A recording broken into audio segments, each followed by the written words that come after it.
Bora, nação, para as notícias do Flamengo, meu amigo, e parece que o Sampaoli já disse sim para o Flamengo.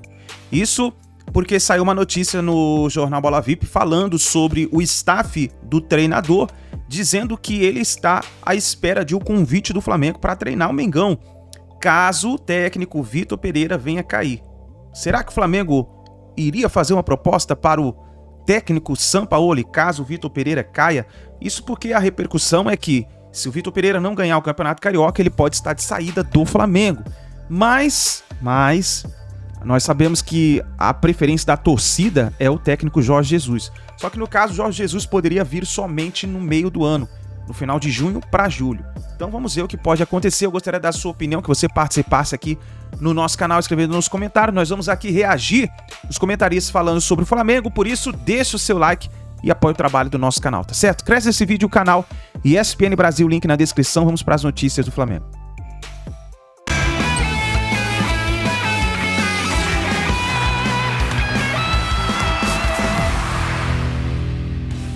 Olá, muito boa tarde para você. Está começando o Globo Esporte. Daqui a pouco tem uma história de amor envolvendo uma jogadora de vôlei com um ídolo do futebol do Fluminense. Também a história do menino Caio, que vendeu doces com a mãe nas ruas do Rio para viajar e ser campeão do mundo de jiu-jitsu.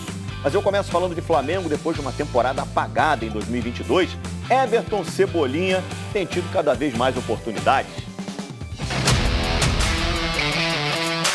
Custou caro, eu diria bem caro para temperar o ataque rubro-negro. Ano passado, o Flamengo acertou a contratação do Everton Cebolinha. O valor total do negócio, dependendo de algumas cláusulas, pode chegar a 87 milhões de reais. Sem dúvida, foi um reforço de peso. Ele surgiu no Grêmio como um atacante veloz, insinuante, driblador. Chegou à seleção por causa dessas características, mas a melhor versão dele pouco apareceu no Flamengo. Na atual temporada, parece adaptado ao clube, aos companheiros. Inclusive, é o jogador que mais entrou em campo, seja como titular ou reserva. Nesse pacote de atuações, o curioso é que o atacante Cebolinha tem sido mais escalado em outras posições. Teve na ala esquerda, como no Fla-Flu, quando marcou um golaço. E no último jogo contra o Vasco, ele atuou na ala direita. Mas aí, a mistura do Vitor Pereira não deu muito certo, não. Ele tem trabalhado todo mundo, ele tem passado isso, ele tem as ideias dele, a gente está convicto das ideias dele. A gente está tentando colocar em prática o mais rápido possível para obter os resultados. Ao todo, pelo Flamengo, já foram 47 partidas, 8 assistências e apenas 4 gols. Tem contrato até o fim de 2026. Portanto, ainda há bastante tempo para o Cebolinha mostrar que vale quanto pesa. Se eu passo ou repassa, parecia. A gincana lá do final. Fernando Diniz dormindo tarde, montando treino. Não, mas aquilo ali é um recreativo. Aquele é um recreativo para começar a atividade. Você não viu? Ah, que beleza. Tava engraçado, tava Chama legal. o Pedro Henrique Torre. Vamos lá com a parte séria. A parte política do Flamengo que ferve, hein, Pedro Henrique Torre?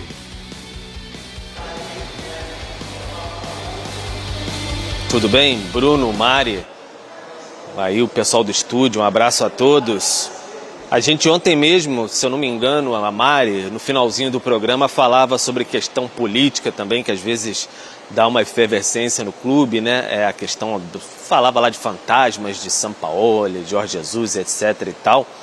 E há uma questão que pega no Flamengo atualmente, que vinha até algum tempo sendo comentado, na verdade, em bastidores, questão de uma possível extensão do mandato do presidente Rodolfo Landim. Ele atualmente está no 2º mandato consecutivo, são 3 anos, né? Teve de 19 a 21, foi reeleito, então esse mandato atual vale até o fim de 24.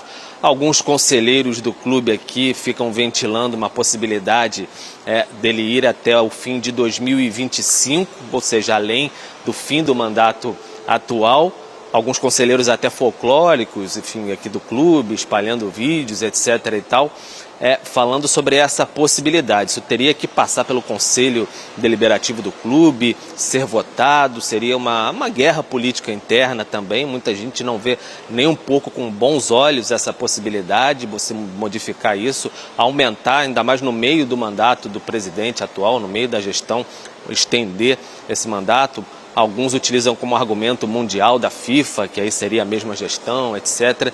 Então é uma situação delicada. O presidente Rodolfo Landim, ao Diário Lance, ele até parece que disse que já foi até consultado por alguns conselheiros sobre isso, mas não sabe se foi dado um passo efetivo. Então é uma situação que deixa a Gávea aqui um pouco mais quente em relação a isso.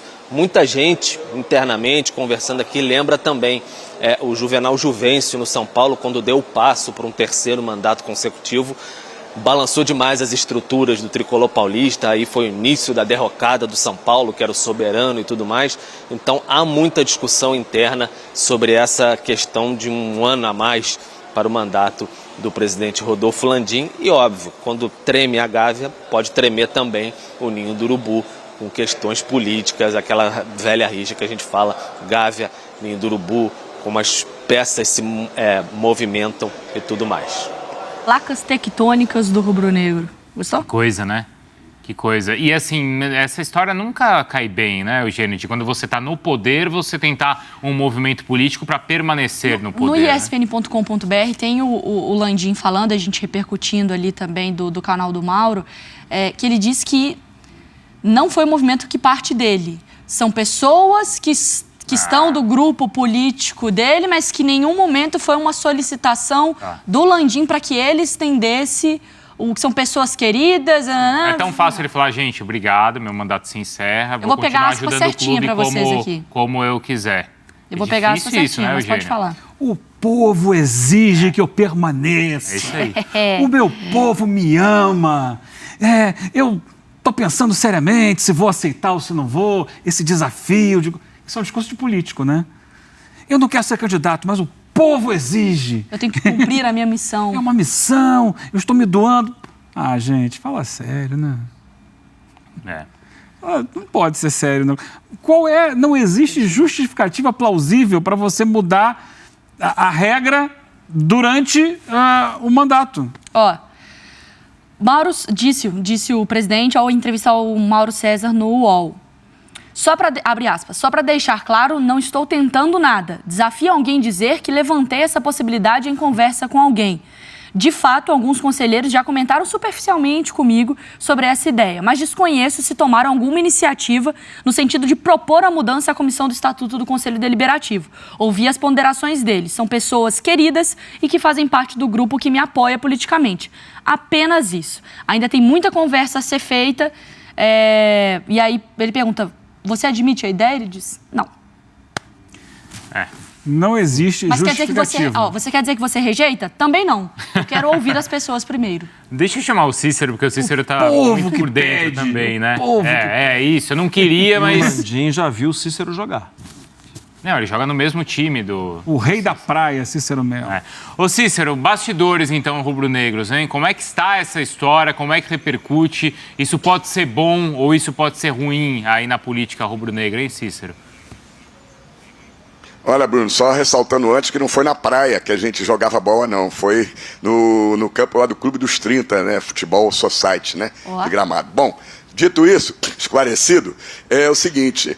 Eu recordo aqui alguns detalhes. Primeiro, quando foi eleito pela primeira vez, no final de 2018 para assumir em 2019, eu lembro bem, eu estava na eleição e o Rodolfo Landim disse que era contra a reeleição e que ele não pretendia se tentar a reeleição. Era só um mandato, depois ele passaria a caneta para um outro. Depois, ele descartou a ideia e voltou a fazer campanha. E aí... mudando de ideia, ele se reelegeu em 2021 e vai até 2024. O Estatuto do Flamengo diz o seguinte, são 3 anos de mandato e mais é permitida uma reeleição, mais 3 anos. Aí existe uma proposta antiga que estão tentando desengavetar lá na Gávea, que seria o seguinte, um mandato de 4 anos sem direito à reeleição. Ele assumiria por 4 anos, mas não teria direito à reeleição. Agora, o que algumas pessoas da chapa que apoiam o Landim estão querendo é que já, a partir de agora já seja estendido o mandato para 4 anos. E ele então iria até o final de 2025. Quando os opositores acham que, se isso for aceito, teria que ser a partir do próximo presidente, não agora, ainda em vigor com o mandato dele, né? E o Kleber Leite, que foi presidente do Flamengo, um dos líderes aí da oposição, se manifesta chamando isso de golpe. Ele diz que não é nem o Landim que está partindo do Landim, e sim de pessoas ligadas ao Landim que querem continuar tendo benesses do Flamengo, tendo aí sempre conquistando coisas, né? Usufruindo de várias benesses, né? Então é isso aí. A oposição chama de golpe. E quem está na situação acha que não, que tem que ter uma votação no Conselho Deliberativo para mudar o estatuto e já, a partir de agora, o Landim talvez ter o segundo mandato não de 3 e sim de 4 anos. Mas faz sentido até em relação ao que você falava da entrevista, né? O cara tá lá, tem um cargo e fala, Landim, vou te colocar na presidência por mais 1 ano, para essa pessoa ser beneficiada e continuar no cargo. E aí, às vezes, para você convencer a oposição, aí você também negocia cargo ou decisões importantes no futebol por política e não por profissionalismo. Mas aí também, por exemplo, eu posso chegar para você, Bruno, e falar, Bruno, seguinte, eu gosto muito de apresentar o Sport Center, eu tô ganhando um dinheiro legal, mas se você sair, eu tô fora também. Então é o seguinte, você que tá doido para aposentar, já chegou na sua idade aí, tá querendo curtir a vida. Cansado. Fica mais um ano, a gente muda aqui seu contrato internamente e você fica. Tá na sua mão falar assim, não, estou a fim de curtir com a minha família, vou me aposentar, um abraço. Ninguém tem uma na cabeça sua falando, fica aí. É bem mais amplo do que uma relação pessoal, né? Mas é isso que eu tô dizendo. Mas o presidente, ele tem a questão de falar... Ele pode dizer pessoal, não, eu não quero me reeleger, chega, vamos fazer outro movimento aqui. Não é certo, mas me tira dessa. Não é correto. A gente está vivendo no futebol brasileiro, não sei, o Eugênio pode até me ajudar nesse raciocínio que eu não tinha pensado nisso antes. Talvez, como organização de futebol brasileiro, as coisas mudaram muito na década de 1960 para cá, né? Talvez, pela primeira vez, uma polarização longa. Eu sei que o Atlético quebrou isso aí, né, com o título de 2021, o Corinthians em 17, mas Flamengo e Palmeiras são os 2 grandes atores dessa novela aqui chamada futebol brasileiro. E essa é uma mudança que coincide com uma mudança de mercado. É um momento muito importante que pode ser que jorre muito dinheiro no futebol brasileiro, quando daqui a pouco vai ter uma criação de uma liga. Eu não estou defendendo nem passando pano para ninguém, até porque esse também é um momento histórico espetacular, pensando em conquistas do Flamengo, e a situação política nunca teve bem resolvida. Sempre teve um disse-me-disse aqui, o outro ali. Era para ter sido diferente. Era para ter sido a situação política, uau, estamos ganhando tudo, vamos lá, tal... Mas nunca foi. Foi sempre respingando em alguma coisa, especialmente em trabalho de treinador. Ou seja, pano devidamente não passado, só para mostrar, eu entendo que talvez uma mudança para um grupo diferente, uma oposição, uma coisa assim, seja algo que a situação pense, não. Sim. Que a gente não pode, esse momento é um momento que nós estamos polarizando e daqui a pouco vem uma liga aí e tal, não podemos deixar. É isso aí, nação. Então tá aí, se inscreva no canal, ativa o sino das notificações e fica ligado porque a gente vai trazendo as notícias do Mengão pra vocês aqui no nosso canal.